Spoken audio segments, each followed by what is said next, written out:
So that's, which way do I need to, does that, no. So I get asked all the time about pedals, and specifically octave pedals. And the question is typically like, Ian, I have this brand of pedal, and whenever I play it, I can't get it to track with my active jazz bass with bright round wound strings and tone up on full, back by the bridge. It just, what brand or model of octave pedal do I need to buy? Basically, Ian, why does my octave pedal sound like shit?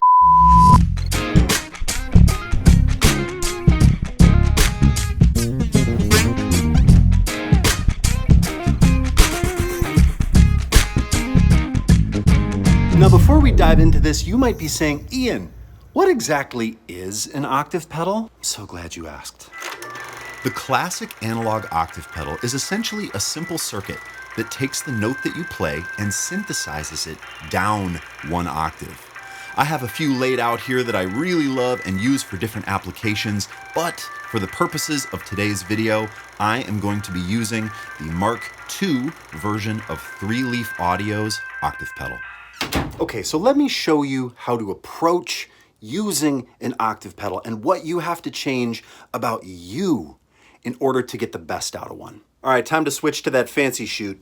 So before we dive into sounds and best practices, let me talk to you about the bass that I'm playing today. This is my 1968 Fender Jazz bass. So I typically use this bass when I'm playing octave pedal a lot or when I'm playing synth sounds. The fundamental from the note is very clear.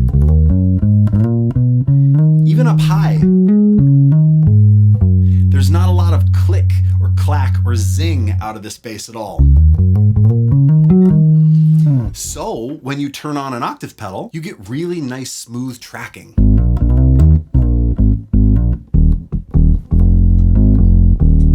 Now, other than running old flats on an old bass, favoring the neck pickup, rolling the tone back, what else am I doing to get this to track? Well, I'm playing closer to the fingerboard than I am the bridge.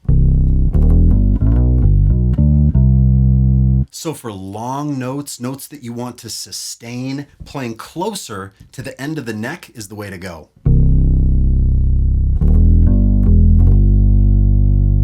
Something else to consider. Pulling through the string with your plucking hand as opposed to smacking the bass will yield a far more stable response from an octave pedal, and you'll find that it will track even fast passages.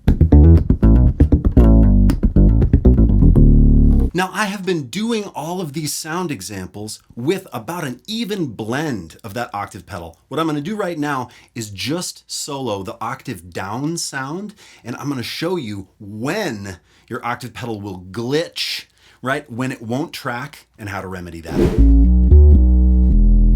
Here's a great example. If I'm trying to play the D on the G string and I'm back by the bridge playing this note, it glitches right away.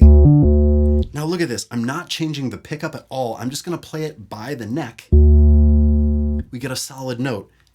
Use the neck pickup, it's even more solid. Totally fine, but if I'm back here and I play, what's happening when it glitches is the pedal is receiving harmonic content above the fundamental, right? A harmonic, an octave up, an overtone, and it doesn't know what to do. It's saying, wait, are you trying to send the lower one or the higher one that I'm hearing? It's confused and it glitches. Also, I get messaged all the time about how low certain octave pedals can track. And here's the deal. It's just about your technique. While I don't really prefer to play octave pedals below a B, maybe B flat, maybe A, it's just about how you approach playing the pedal. And really the secret is you have to change your playing to accommodate the pedal. You almost have to think of the pedal like a separate instrument. So check it out. D, D flat, C, B, B flat, subterranean, A, listen to that, hangs, A flat, G, are you wearing headphones? Is this rattling your brain? F sharp, still going. No glitch. F. Oh, let's see if we can get a low E. Come on, low E.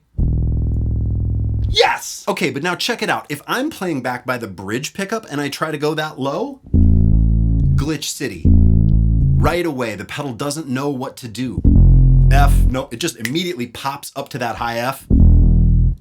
E, forget about it. Look, not that you want to play that low, but you can clearly see that your hand position and approach to plucking the instrument makes all the difference. Now you're like, Ian, this is cool and all, but can you give us some examples of some classic octave pedal bass lines? Yes, I can. With just the octave down sound soloed, I tend to think about that sound in like a hip hop space or an electronic music space, right? So I think about 1995, Montel Jordan, This Is How We Do It.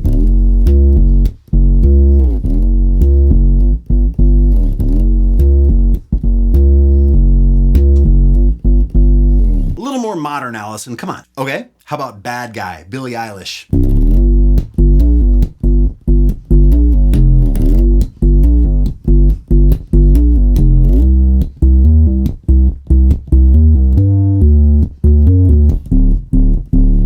And what about octave pedal sounds that are blended with your dry signal? I tend to think about those a little more in terms of like rock and roll, pop, funk music space. Here's one of my favorites. Grab a pick. Don't let Gator grip for life! Turn on your chorus pedal.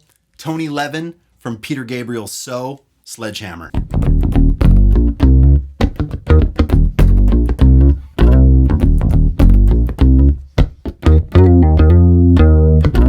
Check it out, with a pick, if you palm mute, it gets rid of a lot of that overtone that will glitch out on octave pedal. So if you're playing like this, the octave pedal has no idea what to do. But watch this, you palm mute, all of a sudden that thing is sitting. Hey, are you enjoying yourself? Do you like watching videos about gear? I sure do, and I like to make them as well. SBL is just starting to get into making videos about gear. Look, I've got a bunch of pedals, a bunch of basses, a bunch of amplifiers, a lot to talk about. In the comments, would you please leave your favorite piece of gear that you want us to crack into? And while you're there, of course, you have to subscribe, turn on the notifications, take the 14-day trial. Are you serious? Have you not done that yet? If you want to know about bass and get your playing together, SBL is the place to do it. Last thing I want to tell you is you can use an octave pedal for a platform to build an amazing, convincing synth bass sound on your electric bass. You start with octave, then you add some fuzz, maybe you add some envelope, and then you add some modulation, and suddenly you are in synth bass land.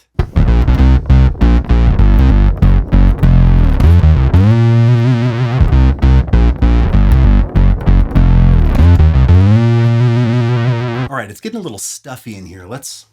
So I hope that's helpful, and now you have a better understanding of how to set up your instrument and how to think about pulling the most simple, big, fundamental note out of your bass so that your octave pedal sees the right information and gives you back what you want. People ask me a lot, like, what's your desert island pedal? And without a doubt, it's the octave pedal. So I'm so happy to change my approach to get the best out of it. And really, that's what I would encourage you to do as well. Change your approach to try to get the best out of the specific piece of gear you're plugging into. Because really, that is what is going to inspire the most creativity out of you. It's gonna get you out of your bass box. Thank you so much for watching this video. I have been Ian Martin Allison for SBL, and I'll see you in the shed or the spare bedroom upstairs where I record all my videos.